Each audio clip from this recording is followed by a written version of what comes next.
L'ère romantique, allant de l'année 1820 jusqu'en 1900, est le pont entre la musique classique de Mozart et la musique du 20e siècle. Cette période expérimentale a poussé les compositeurs à rebeller contre la tradition et le modèle classique.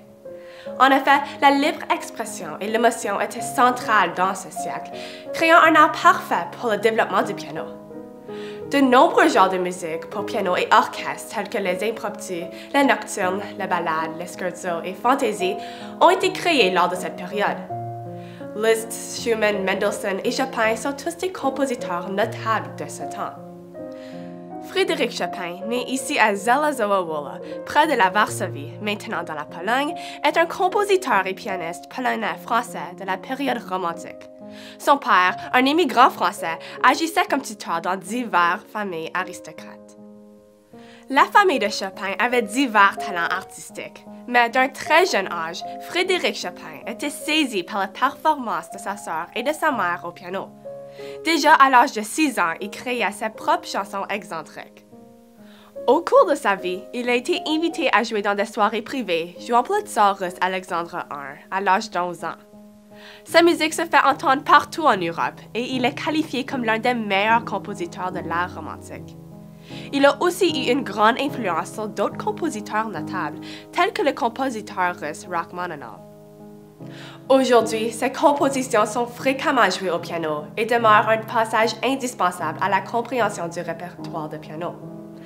Chopin a écrit plus de 230 œuvres pour le piano, dont des études, des scherzos, des valses, des mazurkas, des ballades, des polonaises, des concertos pour piano, ainsi que des nocturnes. Chopin a composé des nocturnes tout au long de sa carrière, dont 18 publiées entre 1832 et 1846 et 3 publiées à titre posthume. Même si ce n'est pas Chopin qui a inventé les nocturnes, c'est lui qui les a perfectionnées.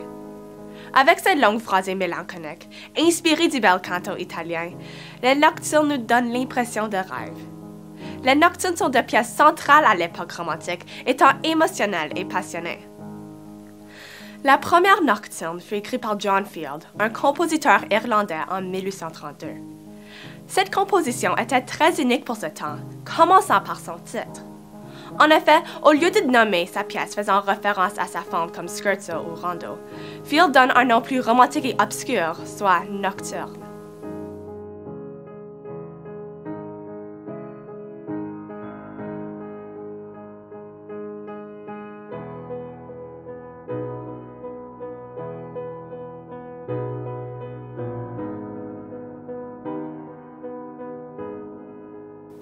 Dans les 17 nocturnes écrits par Field, un motif dans la main gauche est toujours présent, et Chopin s'est beaucoup inspiré de ce motif dans ses propres nocturnes.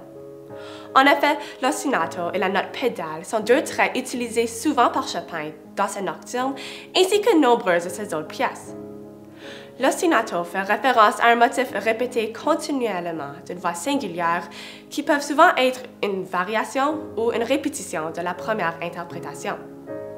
Une note pédale est une répétition continuelle ou le maintien d'un ton le plus bas tout au long d'un passage. Nous pouvons voir l'utilisation de l'ostinato et note pédale ici dans cette nocturne.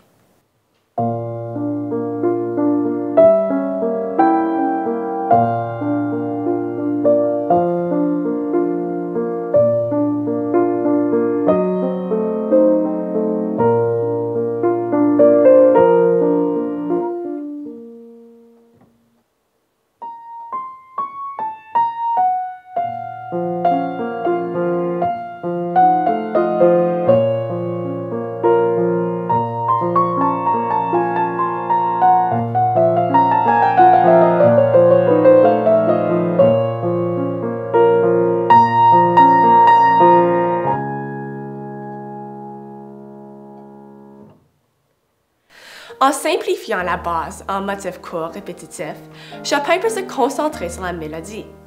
Étant donné que les nocturnes sont des pièces très lyriques, une ligne de base simple et répétitive attire plus d'attention vers la belle mélodie. Même si les nocturnes sont écrites pour le piano, les mélodies des nocturnes sont inspirées du style lyrique, soit l'opéra. En effet, Chopin tenait Bellini, Donizetti et Rossini, des compositeurs d'opéra, sous haute estime, et s'est inspiré de leur style de bel canto dans ses nocturnes. Bel canto, en français beau chant, désigne une technique de chant basée sur la recherche du timbre, l'utilisation d'ornements, de nuances et de vocalisation sur une large gamme. En effet, dans le style bel canto, nous pouvons y retrouver des éclats de chant très ornés, soit coloratura. Nous voyons aussi l'utilisation de coloratura dans de nombreuses nocturnes de Chopin, telles que vues dans cette nocturne. Les chansons bel canto sont souvent des mélodies sereines qui est idéales pour l'atmosphère noire des tristes nocturnes.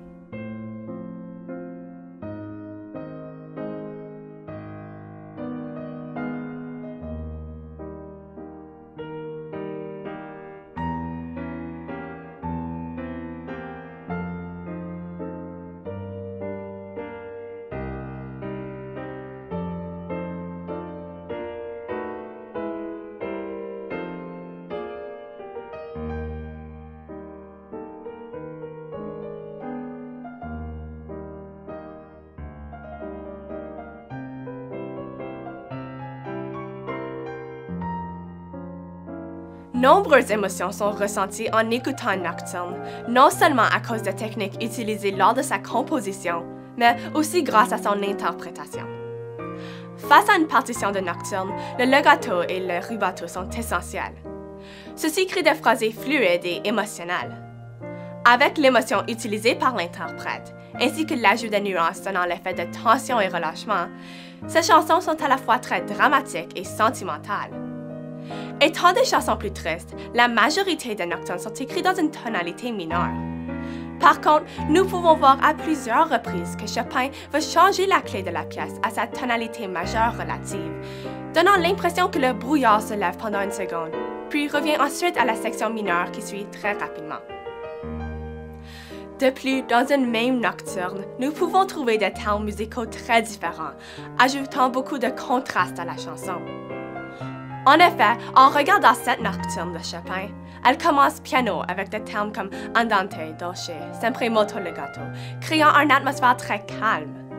Par contre, à travers la chanson, nous pouvons observer des crescendo et forte, allant même jusqu'à des fortissimo, ajoutant du mouvement à la pièce. À la fin de la pièce, nous pouvons retrouver le terme calando, qui signifie céder les nuances. Finalement, l'utilisation de dissonances et d'accords diminués était très fréquent dans les nocturnes, ajoutant ainsi un état sombre à la pièce. La nocturne que je vais vous présenter est dans la tonalité de Do dièse mineur. En écoutant la pièce, vous allez remarquer l'ostinato et la note pédale dans la main gauche, ainsi que l'utilisation du bel canto dans la main droite. En effet, la mélodie est très ornée avec beaucoup de coloratura. Les nuances sont très présentes dans cette pièce. Finalement, en regardant aux termes musicaux, nous pouvons voir que la pièce commence lente avec beaucoup d'expression. Par contre, il y a une section au milieu décrit animato qui va être plus rapide et mouvementée. Certains passages changeront à la tonalité majeure de la pièce, soit de mi majeur. Je crois que cette pièce capte très bien les intentions de Chopin derrière la nocturne et met en pratique toutes les caractéristiques définissant cette pièce de nuit.